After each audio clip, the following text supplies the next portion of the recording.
अफगानिस्तान का मामला हुआ और अफगानिस्तान के ऊपर पूरी दुनिया ने बातें करी। कुछ ये कहते थे कि हमारे फौजियों को निकाला जाए, कुछ तालिबान को सप्रेस करने की बात करते थे। डोनाल्ड ट्रंप तो ये कहते थे कि हमने तालिबानों के ऊपर बमबारी करनी है। बहरहाल एक ऐसा मुल्क था जिसने इस तमाम तर सिनेरियो के अंदर एक बात भी नहीं की, और वो है मुसलमानों का सबसे बड़ा दुश्मन इजराइल। तो इजराइल ने आज बयान जारी किया है और तालिबानों और अफगानिस्तान के हवाले से जारी किया है। उन्होंने कहा है कि एक तो अमेरिका के सदर बाइडेन ने अच्छा किया है कि अपनी फौज निकाल ली है, भले ही वो गलत तरीके से निकली हो, लेकिन अच्छा किया है। दूसरे नंबर पर भारत के अंदर इजराइल को हिट करने की, इजराइल के शहरियों को, उनकी एम्बेसी को निशाना बनाने की इतलात आ रही है। भारत की जो इंटेलिजेंस ब्यूरो है, भारत की राह है, उन्होंने अपने मुल्क के अंदर, नई दिल्ली के अंदर रेड अलर्ट जारी किया है कि ये जो इजरायली हैं ये अपनी एम्बेसी के अंदर रहे, और जब भी इन्होंने एम्बेसी से बाहर निकलना है तो हमें आगाह किया जाए ताकि हम इनकी सिक्योरिटी का अरेंजमेंट कर। अब सवाल ये पैदा होता है कि इजराइल और तालिबान कैसे आमने सामने आ गए हैं और इजराइल किस तरह जो है वो तालिबानों का टारगेट अगला बन सकता है। इस हवाले से हम बात करेंगे और इजराइल ने क्या क्या तालिबानों के हवाले से बातें की है, इस हवाले से हम आज चर्चा करेंगे। छोटी सी गुजारिश है कि आप हमारा यूट्यूब चैनल हसनात टीवी को सब्सक्राइब करके पास मौजूद घंटी के निशान को दबा ले ताकि लेटेस्ट न्यूज आप तक बर वक्त पहुंचती रहे। सामईन कदर, सबसे पहले तो आप ये जानिए कि तालिबान और इजराइल के दरमियान इस तमाम तर कहानी में कोई कोलैबोरेशन नहीं हुई, कोई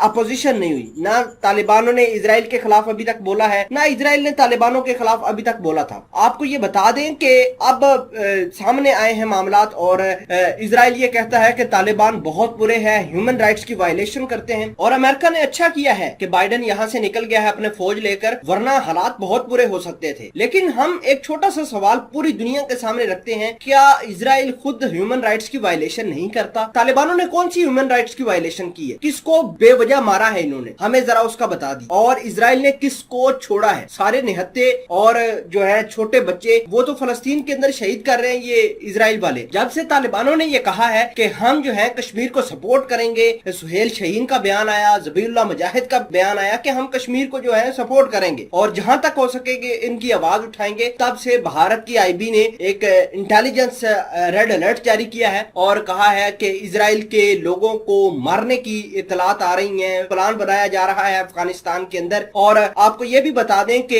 इजरायलियों के लिए एक एडवाइजरी प्लान जारी किया है कि अगर किसी भी इजरायली ने एम्बेसी छोड़नी है भारत के अंदर या बाहर कहीं जाना है तो पहले भारत की गवर्नमेंट को इतला किया जाएगा, उनकी एजेंसी से परमिशन लेनी होगी ताकि वो सारी की सारी जो है एक सिक्योरिटी प्लान बनाए और उसके तहत इनको फिर बाहर लेकर जाया जाए। तो आपको ये बता दें कि इजराइल ने पहले ये कहा कि तालिबान बहुत बुरे हैं, बाइडेन ने अच्छा किया अपनी फौज निकाल कर, और कश्मीर के हवाले से तालिबानों ने बात की और डर जो है वो इजराइल के अंदर पैदा हो गया। भारत की सफों में मातम बिछ गया कि अगर ईरान की तरह दोबारा हमारे मुल्क के ऊपर आकर ये स्ट्राइक करते हैं तालिबान वाले तो इजराइल तो हमसे नाराज हो जाएगा। आपको ये बता दें कि 2020 के शुरुआती दिनों में इजराइल की एम्बेसी जो कि भारत के अंदर है वहां पर गाड़ी को निशाना बनाया गया था, इजराइल की एम्बेसी को अंदर जाकर हिट किया गया था। तो अब भारत को यही डर सताया जा रहा है कि तालिबान आकर यहाँ पर कुछ बड़ा ना कर दे एम्बेसी के अंदर या भारत के अंदर, जिसकी वजह से भारत काफी परेशान है और भारत ये चाहता है कि तालिबान जो है हमारे मुल्क से दूर रहे। लेकिन उन्होंने ऐलान किया है कि हम कश्मीर का मामला जरूर उठाएंगे।